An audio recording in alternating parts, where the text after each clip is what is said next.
This is Trevor Sternad from the Black Dahlia Murder here, and you're listening to the Everblack Podcast. Hey, humans, Carl, this is Odorous from Guam. Going to the Fear Factory. This is George Corsh from Under Fisher. This is Jazz from Double Drop. This is Wade from Our Last Enemy. Mike Nick from Puciato. Hey, this is Wednesday 13. This is Rex from Kill Devil Hill. This is Gary Lee from Sepultura. You're listening to Everblack Podcast. Before we go into this episode of the Everblack Podcast, we just need to give a shout out to our show supporters, the occult clothing brand Electric Witch, who have amazing apparel from shirts to hoodies to hats to beanies, dresses and more. Check out their full range at electricwitch.com.au and put in the code Everblack for 20% off your order. Also, don't forget to subscribe, rate and review the Everblack Podcast on Spotify and iTunes podcast streams, and see all our video interviews on the Everblack YouTube channel. You can also read all our articles and reviews at everblack.com.au.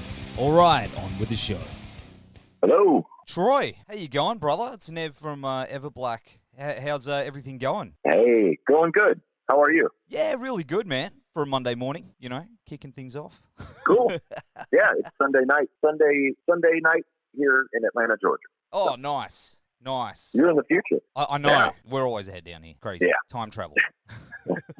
Well, it's awesome you could join us on the show. I really appreciate it, brother. The new Killer Be Killed album, Relentless Hero, comes out on November 20, and it's been absolutely kicking my ass over the last week. Like, man, this album is fucking incredible. Great.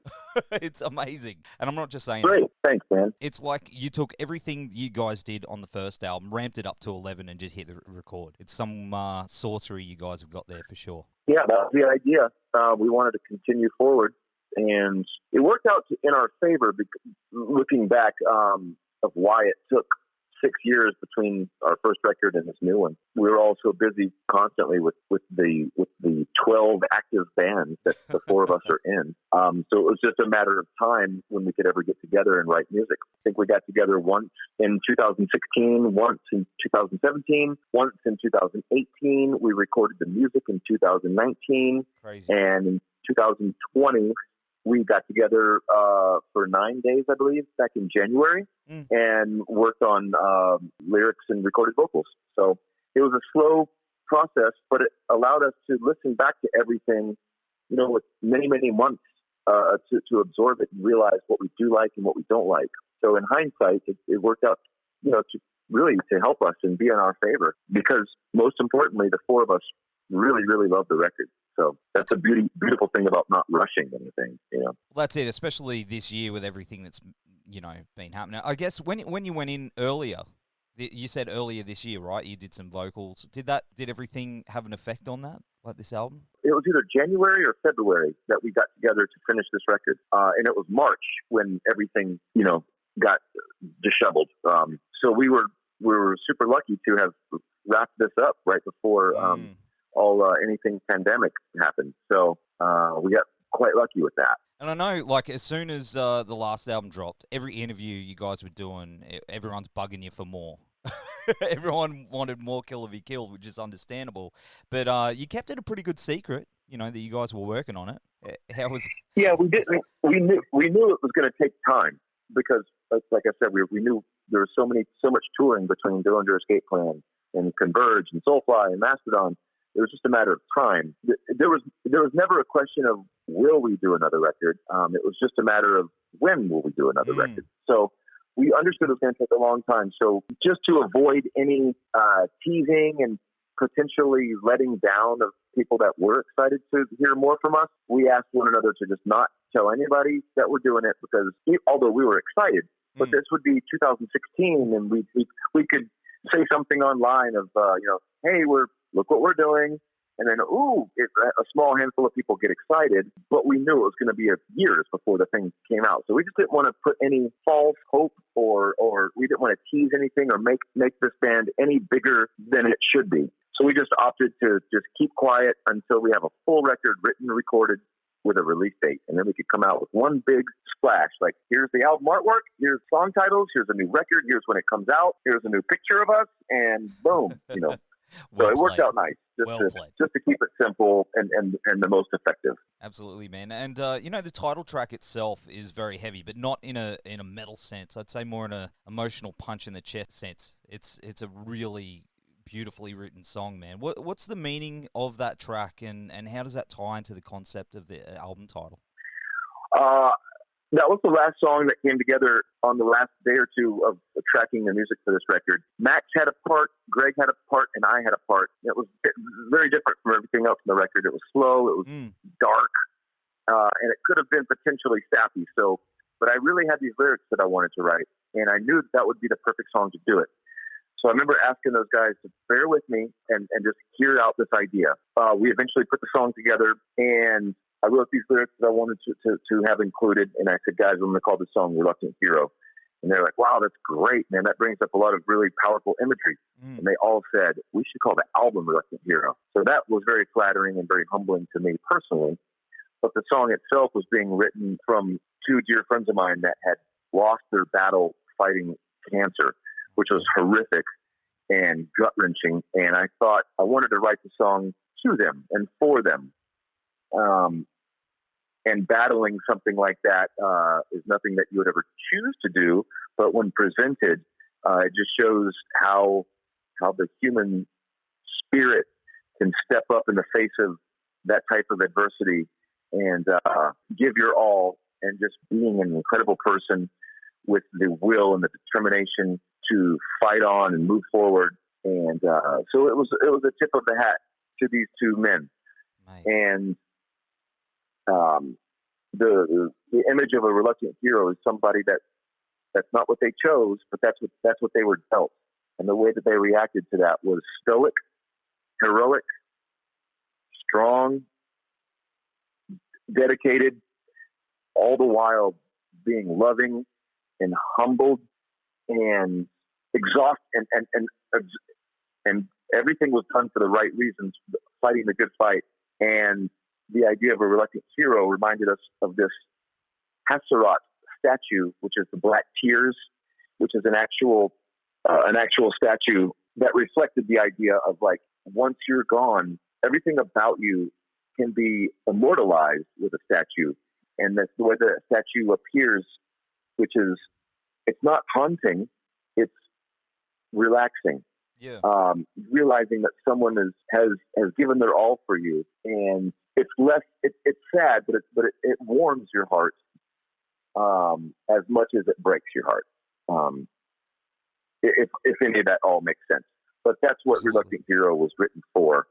It was written for these two dear friends of mine, and I was hoping that it would be something ultimately, maybe not uplifting exactly, but something showing my gratitude. What a beautiful tribute, mate. And that's where the song came from a lyrical standpoint. Mate, that's incredible. Like, I think also knowing that, I mean, it's going to help a lot of people too, especially when they're struggling with that and loss as well, mate. If so, that would be great. Because, a lot of times your art can be reflective and it can from something tragic, but it's very relatable to anybody around the whole world. Absolutely.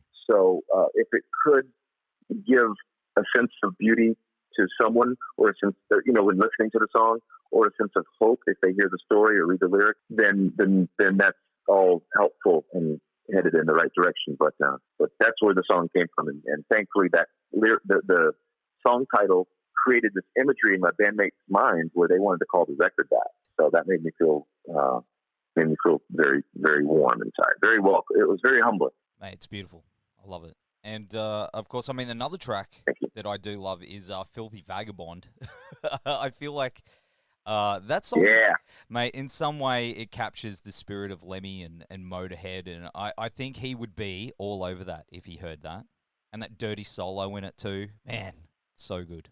Was that written with that in mind? Like a tip of the hat, a raise of the glass? Yeah.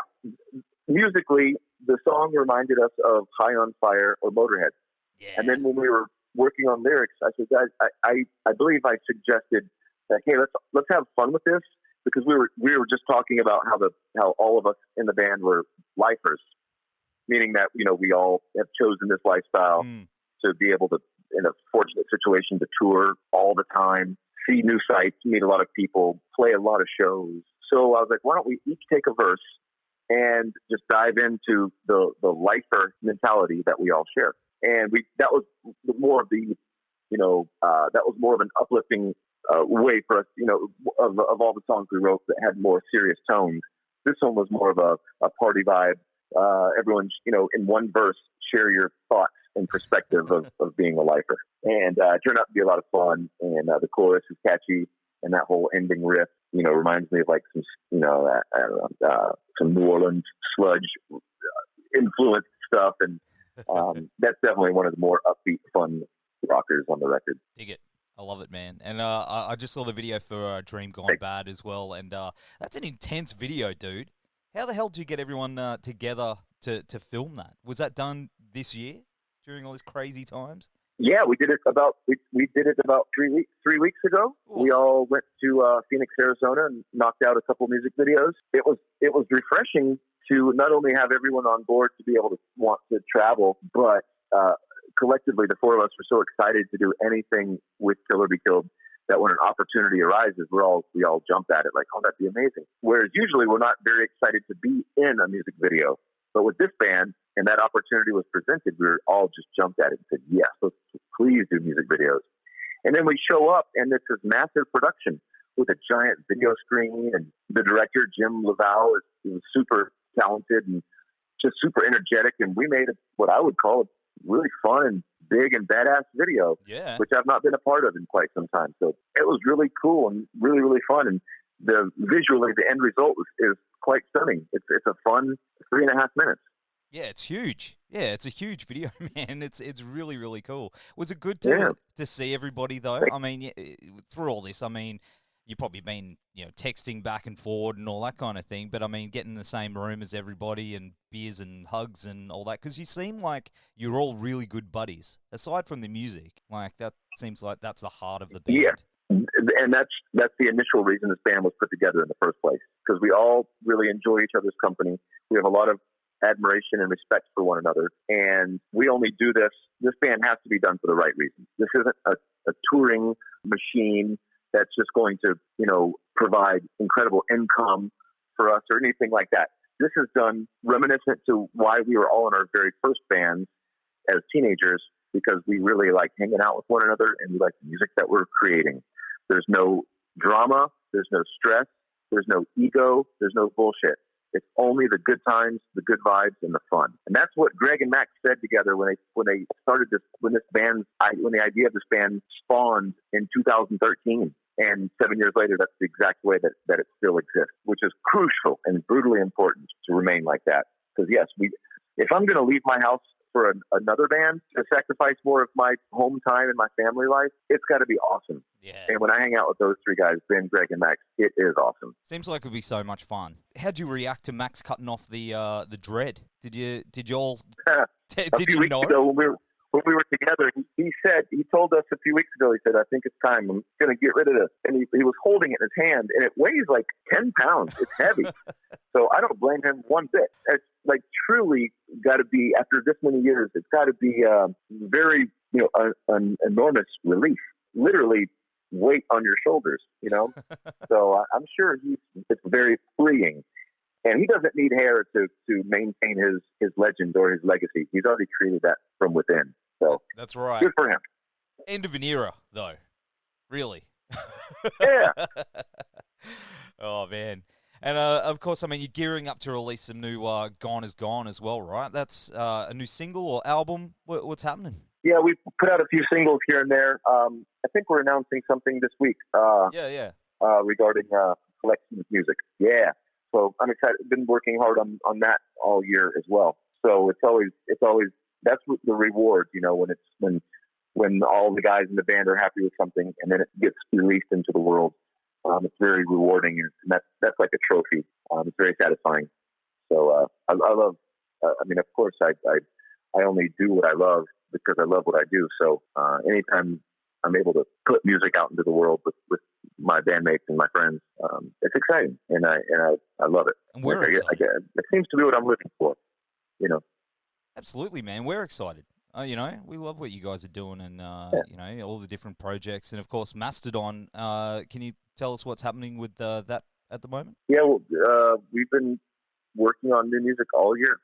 And we are starting tomorrow. We're going to really up the intensity and focus on recording a record that will be released next year. So it's again with the good and the bad of what this year has given us.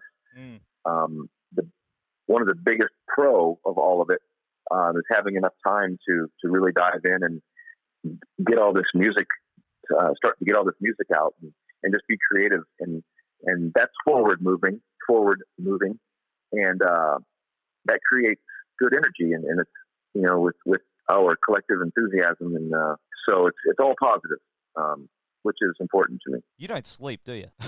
You got so much going on, bro. Yeah. I've been sleeping 5 to 6 hours a night, but no, it's been, as far as creativity goes, for me personally, it's been a very, very great year. So I'm happy about that and very thankful for that. Our touring cycles, that's what provides our livelihood and our income. So earlier this year, when all of that was wiped away, it's like, okay, well, what else can we do? Let's dive headfirst into writing. Let's get some ideas flowing. Let's go. Mate, when this all calms down and goes back to normal, it's just the floodgates are going to open. It's going to be such an incredible time. I think so. Yeah. Bring it on. That's for sure. I can't wait, dude. And hopefully we'll see you back down here in Australia. I mean, I've seen you, a bunch of times, especially with Killer Be Killed last time at Soundwave. That was unreal. Man. And we were lucky. We're the only ones that saw you. Man. I know. That was amazing. Speaking for any band I'm in, and every other person that I know that's in a band, everyone speaks so highly of going to Australia. It's just, besides being a beautiful country, and the crowds are great, and the people are so welcoming, and it's just such a great place to go. And you guys got it going on. Everyone's super cool, and it's just a great experience. So yes, I certainly hope to see you all very, very soon. We all do. Absolutely. Well, man, I appreciate you taking the time to hang out today. The new Killer Be Killed, Relentless Hero is out on November 20. All the best to you and the boys. Stay safe, and we'll have the beers cold and barbecue going for when you come down. That sounds great. I'll see you soon.